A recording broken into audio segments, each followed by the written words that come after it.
Hi, everyone, and welcome back to Founder Sessions. Joining me today is the CEO and co-founder of Nova Money, Sam Abrika. Sam, welcome to the podcast. How are you doing? Hi, Carl. Thank you very much. Very excited to be here. I'm good. Great to have you, and I'm looking forward to hearing more about yourself and what you do. But so far this week, are you having a good week? So far, I'm having a good week. Lots to do. Still a lot to do. Fantastic. So tell us a bit about Nova Money. What is it, and what should we uh, what should we really know about Nova Money? Mm. Well, we live in a world that is increasingly driven by instant gratification, and everything that is created nowadays is just to incentivize people more and more to act on instant gratification. It can be spending, it can be watch your TV show now, it can be buy now pay later, etc. And this creates a huge problem with people's finances because what is good to do now is not what is good to you for your future you tomorrow. And I created Nova Money to help people fight the urge of instant gratification and start to do what's good for them for tomorrow so that they won't need to regret everything they're spending and buying and all the debt they might accumulate. I think we live in an age now where it's so easy to spend money. Um, Thinking about the buy now pay later sort of stuff like Klarna and things, it's great for the consumer, but long term financially, it could have bad implications. Actually, it's the opposite. It's great for the consumerism, but it's not good for people and the consumers. Mm, Because what's happening at the moment, 90% of the purchase made by buy now pay later are for fashion. yeah, And this was during the lockdown. So it's hard to argue that buying new fashion and clothes was a necessity when everyone especially was locked at home and yeah. couldn't move.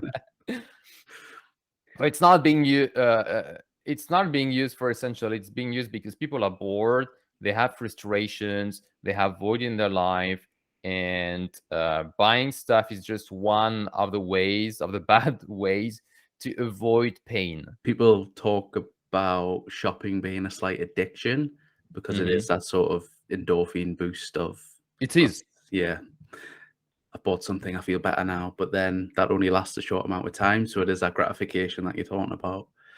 Very interesting. And what distinguishes Nova Money from other competitors? Are there other competitors? In terms of competitors, most people, when they think of managing their money, they think of using their banking app or using spreadsheet. But what we want to do at Never Money is help people um, think of what they want to achieve with their money. What are their goals? Do I want to buy a house? Do I want to start investing? Do I want to pay out this student debt or credit card debt? And then we give them a system to prioritize their goal and to execute. And the execution is all in the behaviors. So this is where having a spreadsheet won't help you because it won't tell you when you start to go off track. This is where banks are not going to help anyone because the way they make money is when people go off track and use too much of the credit cards. And that's where Novak money comes in. I see a little AI bot that stays green when you're spending well, and it goes amber when things are, and it goes red when you're in danger. Do you want to talk a bit more about that? Because that's the first thing that grabbed my attention. I really like that key detail. Yeah, you're right. So the way it works with Nova, it all starts with your goals. So let's say, Carl, you want to start investing and I don't know, buy a house. And Nova will tell you that, well, based on your profile and your financial situation today, you can start investing in like £100 every month, and you can start saving for a house, and you can buy that in June 2024. Uh, that's the planning. Now the hard part is, as you mentioned, the execution. How are you going to make it happen? And the way it works is the AI of Nova is going to run all the budgeting, the tracking, and giving you feedback on your daily spending behaviors.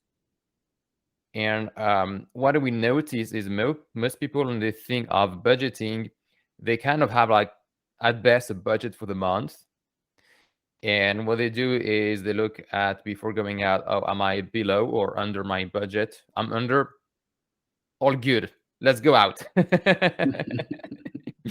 And it doesn't work. Like 75% of the time, they're going to fail to hit their budget and overspend.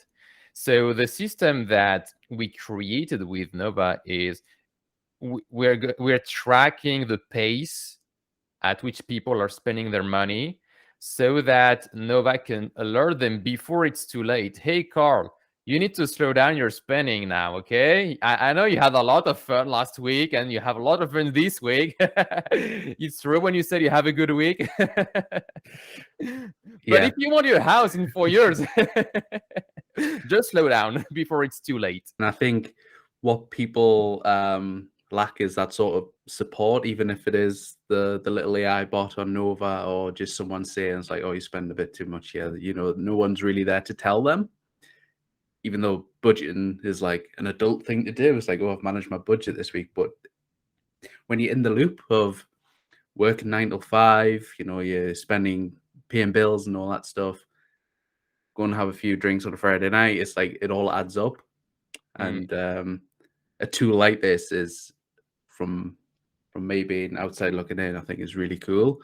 So how did it get started? How did Nova Money become an idea, from an idea to a startup? Let's talk about that journey. It started when I was working in investment banking. I was on the trading floor, and I could see the rate at which banks were borrowing money, and we actually could borrow money at a negative interest rate.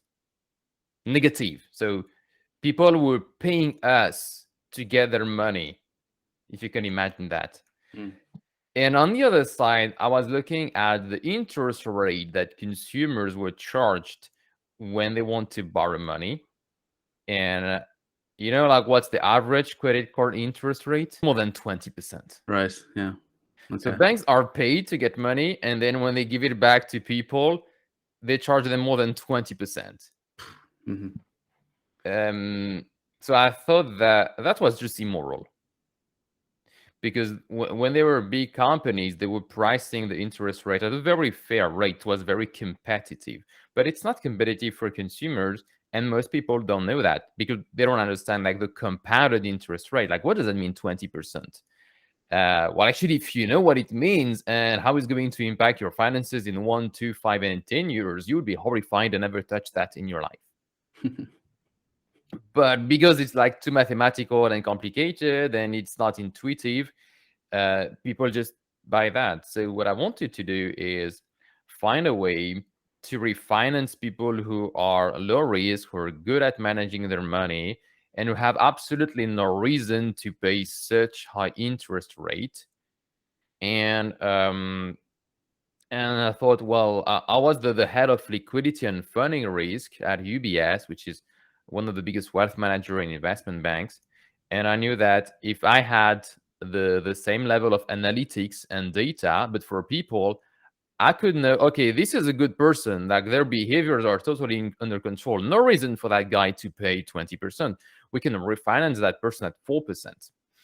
But they need first to have the right behaviors. And well, that's how the idea started. So we launched first version. It wasn't the right one. We rebranded, we pivoted, and we launched last September the version that you see of Nova Money. And it's kind of like a modern AI planner for the 99% of people who never hire any financial advisor to know like, well, what kind of good financial decisions they should make with their life. What caused that pivot? You mentioned a pivot there. Was it customer feedback? You know, what caused that? It was very interesting. We made a first version that was all about gamification, and we wanted to engage people looking at their finances and adopting the right behaviors with a gamification incentive. And we were thinking that this would be a product for young millennials, people who get their first job, and they need to start to feel responsible because now you have a paycheck, you have bills, and they need to be paid on time. And actually, we were surprised because almost all our customers, they were way older. They were like late 20s, they were 30 years old, and they keep asking us, hey, can you do this? And I know I'm not the right user, but I'd like you if you could do that. And um and all of them, they always give us the feedback. So I was wondering, I think there's something wrong here. Mm. Yeah. When all your users tell you that they're not the right users, but they are the right users, obviously. So that's where we pivoted, and we listened to what they were asking, and asked them, okay, you want a way to plan your finances so that you can buy a house, but if you also don't want to feel guilty of going out because you also want to enjoy life. If we find a system for you that gives you like the right balance, would you pay for that? And then we started to see that lots of people would actually pay for a system that would organize and plan their finances for them, like in a very effortless way. And that's how we pivoted. So important, isn't it? Just listening to customers. And what I like there is they were saying they weren't the right customers, but there was something there that obviously wanted them to stay there. And you obviously found that balance with where you are now. So talk to us about your team. Who's on your team? How did you build that team, and how's it going so far with the team dynamic? We're three co-founders in the team. Our CTO, he was the CTO of the biggest loyalty card program in Russia. He was so he built the whole tech stack for 6 million active users and billions of dollars of transaction. And what's funny there, as a loyalty program, their business model is to give people incentive to buy so that they would overspend and so that they would pay too much on the credit and interest rate. And while now he's joining the other side of the force because he was the first victim of that. It works. It's very easy to make people overspend. And now he wants to build a tech that incentivizes people to do the right thing for the future. And then have another co-founder. Her name is Angela, and she's our content maker, artist, designer. And I met her in a designer meetup. She was working at the time as a full-time nurse in the NHS. I mean, she's still a nurse. And she escaped the Philippines because it was poverty and her life was horrible. I mean, can you imagine? She was working full-time in the Philippines as a nurse and earning 250 pounds a month. So she came here to have like financial safety, support her family. But I could see that she wanted more. Her passion was to create. She was very talented but had no experience. So she started to say, hey, do you want me like to create a logo for you? Oh, I can create some icons as well. And it was fun for her. And she started like that. And then I said, wow, she's actually good at that. And we offered her to join us, and she did. I do like the other co-founder sort of on the opposite side of what Nova Money's trying to solve, because that's really good. In Nova Money, he can do everything the opposite of what he was doing. Mm-hmm. Like we fixed this problem because You have to know your enemy to fight it. Great point. It's very true. And yeah, my co-founder is from the Philippines as well, so we relate on that point. But it just seems like you've got a good, passionate team now, which I like to see. So the motivations for all is to make people financially better. Love that. I think it's so important. Back on your background, investment banking. That is, from the outside looking in, a very busy, very, you need to be on it to do that job. And what are the key differences between investment banking and running a startup? I would really love to know those differences. Well, when you're in investment banking, you're at the center of financial engineering. Everything is kind of like they're set in stone. You have the process, you have the machinery, the banks are in the centers of the economy, everyone knows you, and you just need like to keep the status quo, keep it running, keep optimizing, keep up with the competition, keep up with the regulatory requirements, keep the margin up, etc. So you're in an optimization role, run the bank.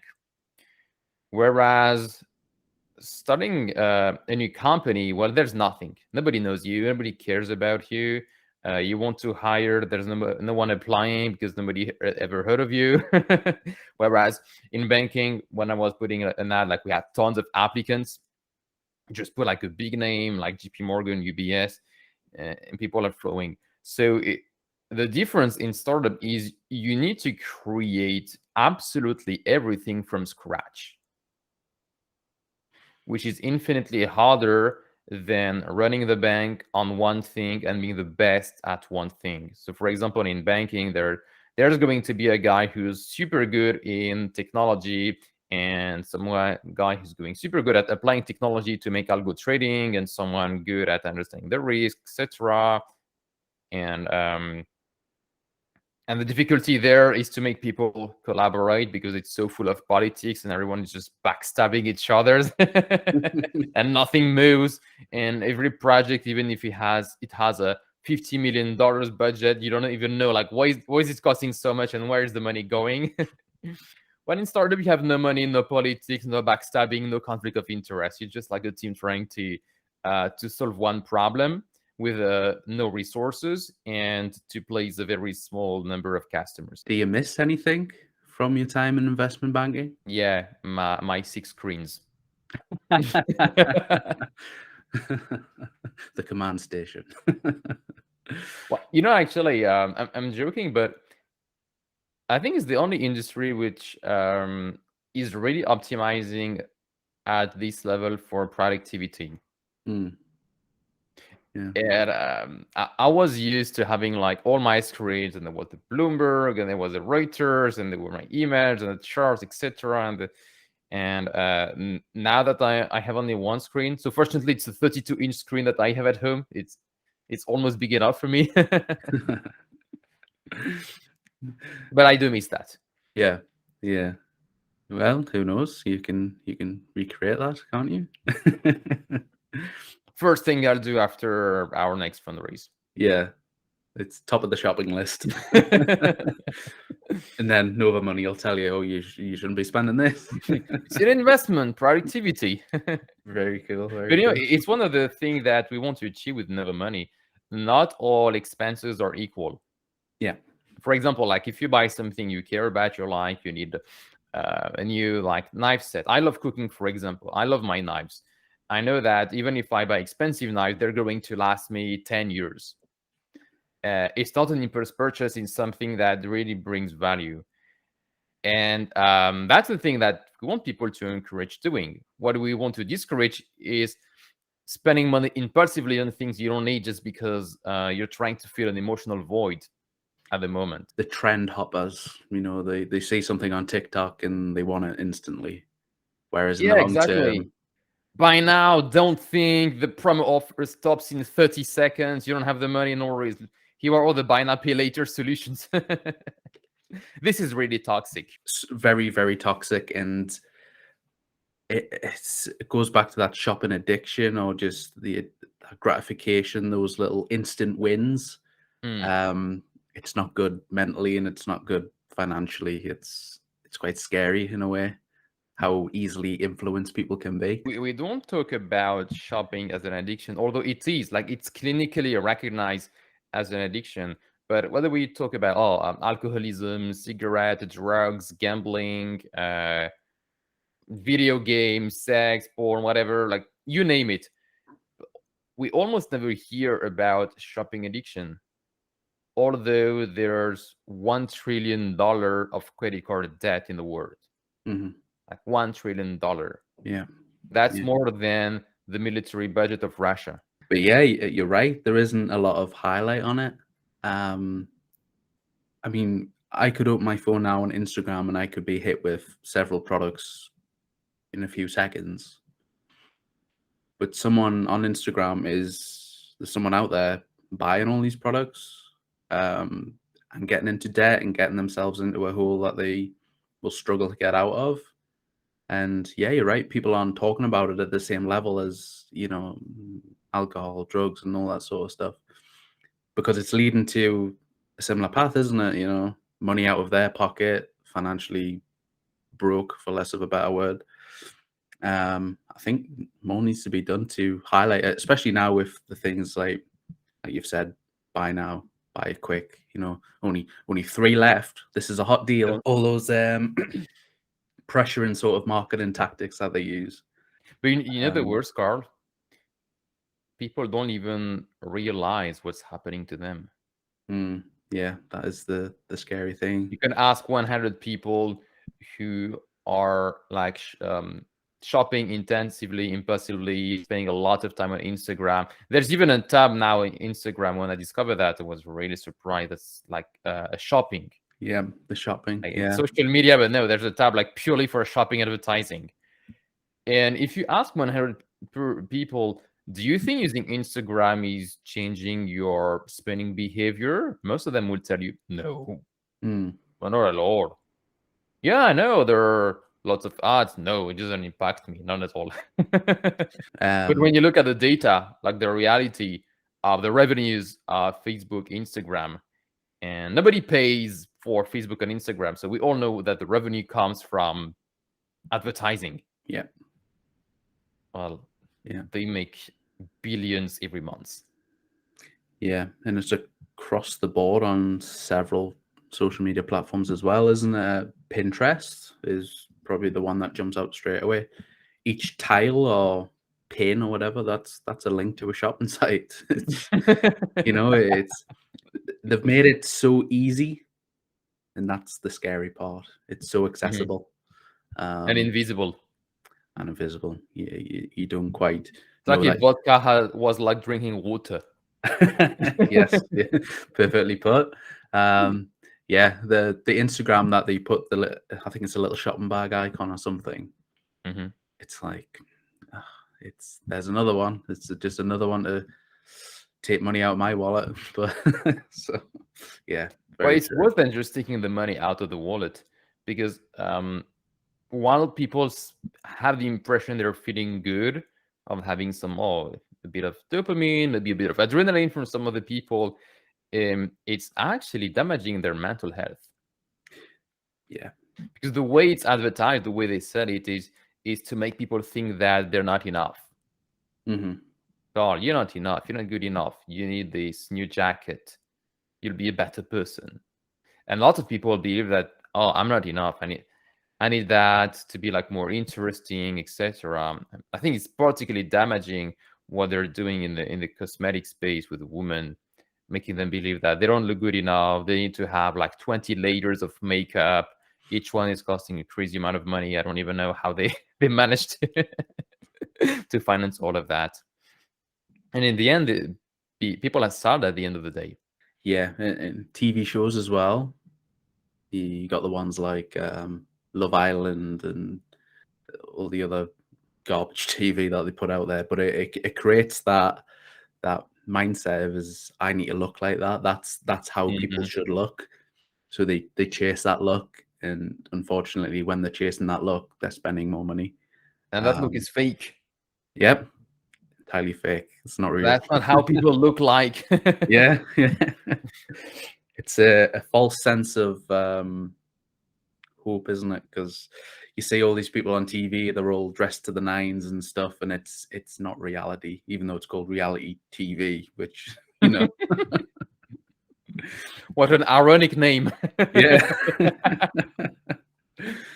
Oh, it is a mess, but it's causing a lot of damage, and people don't see that. So tools like Nova Money, where you can sort of gamify it slightly with the AI bots getting angry when you're spending or something like that. It's that visual, because they're getting drawn in by visuals, aren't they? The look, the shoes, the car, the watch. you're giving it back with the Nova money, and they're seeing it's like, oh, my AI bot's getting sad there. I need to stop spending. So it's, fighting for those eyeballs of, don't look here, look here. Your bot's red. You need to stop stending your money. Stop Stop trying making to look Nova amazing. cry. Very true. You said you wanted to achieve that in life.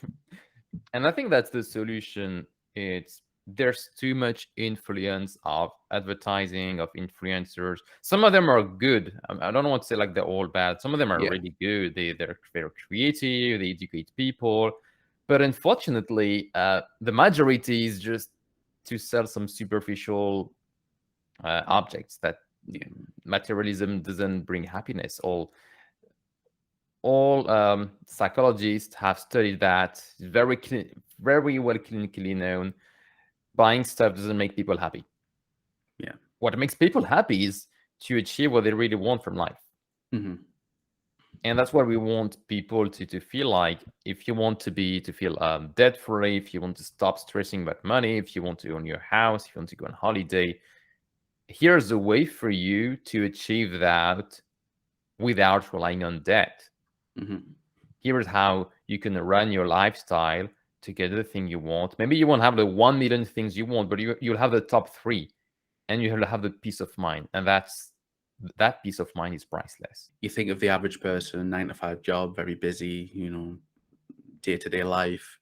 If you can get it out in front of you in an app, like breaks it down for you, people can start getting their goals out of their head and sort of into a logical sort of financial planner, and that allows them to get on track with their finances and sort of go for those goals instead of those, like we've talked about, those silly instant wins of fake reality. So I want to ask, has anything surprised you the most about running a startup? Has anything that's jumped out that you've taken a back seat and thought, oh, this is different? It's always harder than what you expect. And the only way to learn how to run a company is to run a company. Mm-hmm. There's just no preparation possible, no MBA, nothing. Just do it. Very true. Learning on the job is probably the term.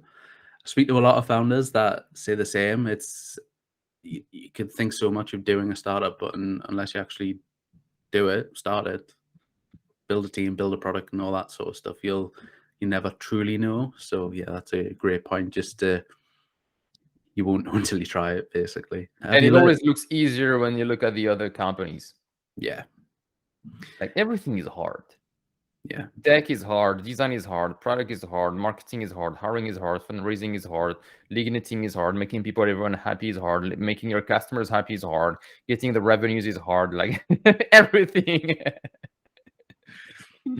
True, but we love it. Exactly, that's the adventure.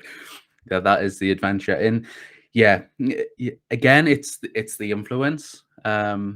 You could go on Instagram and look at a few startup businesses that on their feed, life's brilliant.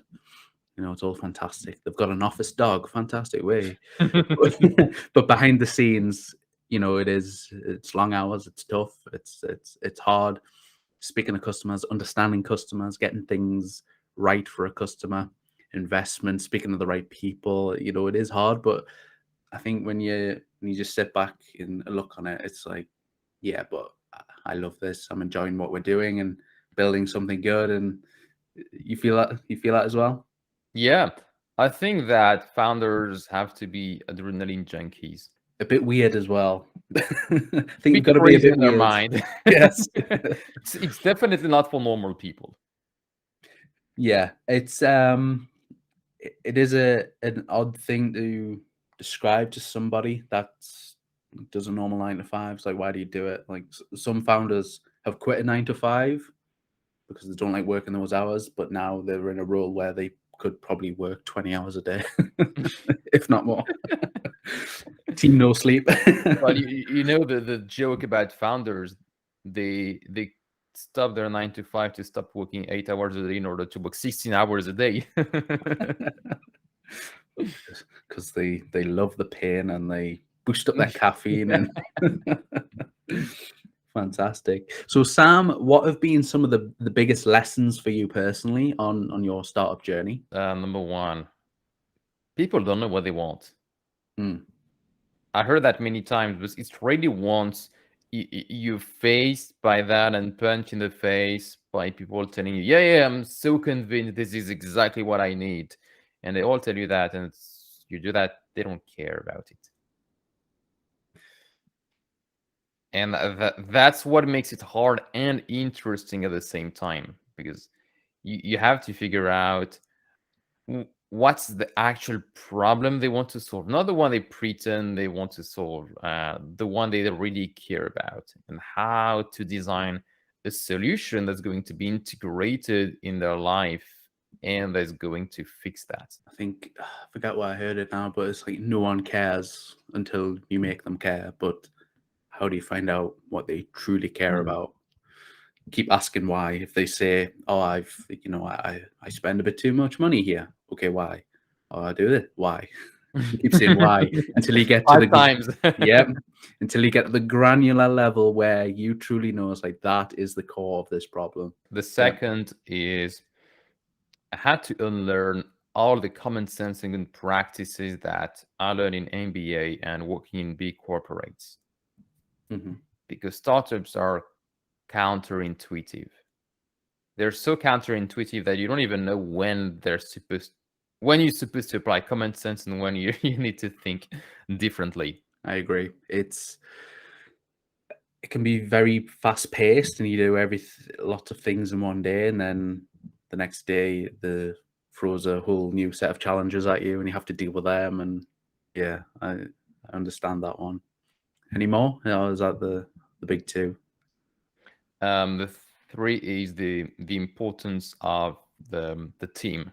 Just for not just to achieve the goals of building and all that sort of stuff, but your own mental sanity as well. To have someone that you can bounce these ideas off is one of the most important things I've found. You can say something, but then they're not scared to say, "I understand what you're saying, but have you thought about this?" And then it spawns a whole new set of ideas.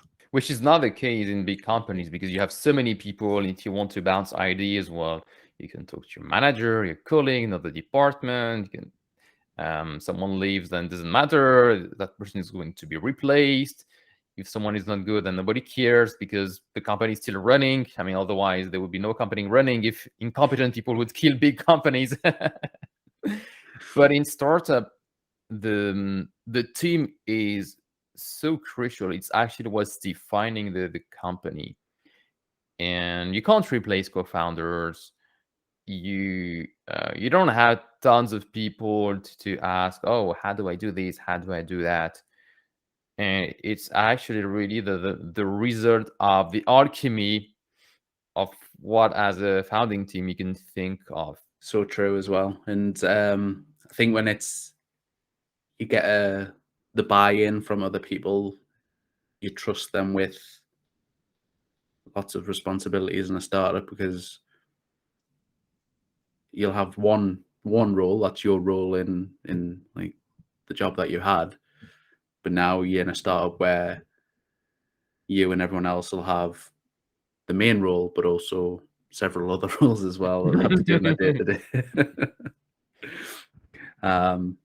But yeah, it's fun though. It's very fun. And what's been the most rewarding for you as well? It's when I talk to people and I hear that Nova has become the voice of reason in their life. Love that. Is that often? Is the customer feedback is it all positive, or are you still getting those sort of feedback where it's like, I love it, but we need them changes? Are those still happening? We got a lot of feedback on our customer support, and I try to answer them all. If it's not me, it's my co-founder. So usually people reach the support. It's not to say that, oh, it's amazing. It's, hey, have a problem. Yeah. Why is my goal red? I want it green. So that's the starting point. And well, that's where we're going to tell them, well, maybe it's red because you overspent last month, and so Nova starts to see that your behaviors are going a bit differently, and you need to go back to normal. And the magic happens is, oh, okay, I see. That's how the AI works. That's how what I should look at when I care about my finances. Oh, thank you. Actually, it's good. And then people turned from being frustrated customers to happy customers. Because you can't simply say back to them, you you spent too much money. You have to get in a sort of educational way. Well, sometimes they know. Yeah. Sometimes they don't realize it. But my job here is to explain, why does the AI give you this feedback on your finance? You do get some sort of questions like that. It's like, and you have to be so professional and, help them in every way. You can't just say, well, you spent £100 on blah, blah, blah. And you shouldn't have done that. Brilliant. I love it. And what advice would you give fellow founders? Has there been any advice that's really helped you and you would like to pass on? Find co-founders that you really want to spend 16 hours a day with. And not just in the good, happy discussions. Find people with whom you can have a fight, because if you agree always all the time, that's like a red flag. That shouldn't happen. Mm-hmm. So find people where you can have a fight and it's not going to affect the relationship. You still want to go back and continue together. You come in one idea, the other co-founders come with another idea. What your resolution, what you wanted, is going to look a bit different to someone else. But if you can get to a point where everyone's agreeing, then that's really good. I think there's too many people that avoid that sort of confrontation, and sometimes it can be really, really good and they can grow something even better. So I think that's really important. That's a good point. Do you fight often? We don't really fight much. We have divergences. Yeah. But the thing that is making us work well is we have the same system for resolving divergence when we disagree. We're very scientific. So we put all the emotions aside, and then we're going to treat that as an experiment. Is there a way to get the truth? Is there an objective answer to that? If yes, what would be the experiment to find that out? What would be the cost in terms of times and the resources? Or is it a matter of opinion? Well, if it's a matter of opinion, is it important? No, then let's leave it aside. No point arguing. Is it important? Yeah, well, then we'll need to, I don't know, like throw a coin and test the version 1 and then test version 2. It's actually very important to be aligned in terms of mental model and how you make decisions. Yeah. Very true, because especially when it's so fast in the startup and it's like one slight decision or one slight move in the wrong direction could have adverse effects on just not the startup but like the people involved. So I like your approach of how you're resolving those things. What was I watching the other day? Peaky Blinders. There's a lot of business decisions in that show that are done on a coin flip.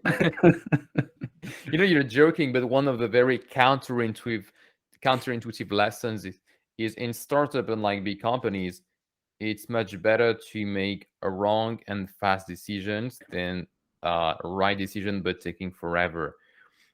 Which, when you come from big corporates, is the complete opposite. Any decision has to be approved by 20 stakeholders with everyone in copy, and people are going to sign up and you're going to triple check every single detail. Otherwise, it's going to backfire at you.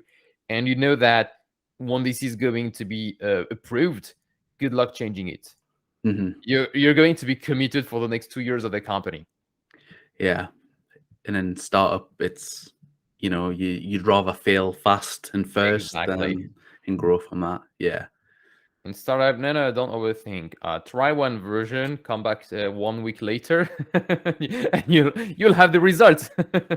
Yeah, yeah. And I think don't be scared to try something again that failed because it might have just been at the wrong time, might be in a budget thing. There's a lot of lessons to be learned when you're starting out, but I think talked about at the very start of the podcast is you have to try these things first because you won't grow or learn from them. So yeah, I think that's a great point there. And just got a last question here, Sam. What is the long-term vision for Nova Money? The long-term vision is for us to be able to eradicate all the toxic credit card debt, and we want to reach the day where, Carl, you will have your profile in Nova. Nova will understand your behaviors. Know, okay, you're actually good with your money, so here are all your goals and your debt. We can refinance your mortgage at this rate. We can refinance your student debt so that you get rid of it. We can refinance your credit card and cut the average interest rate, make it 80% cheaper. Helping people achieve the right financial goals and not chase those silly reality TV instant win things that you see. Yeah. And lastly, Sam, it's been awesome to have you on the podcast. I just want you to let the people know that are watching and listening what they should check out and where they can connect with you. People, you're all invited to follow me on LinkedIn. I post regularly there, Sam Abrika.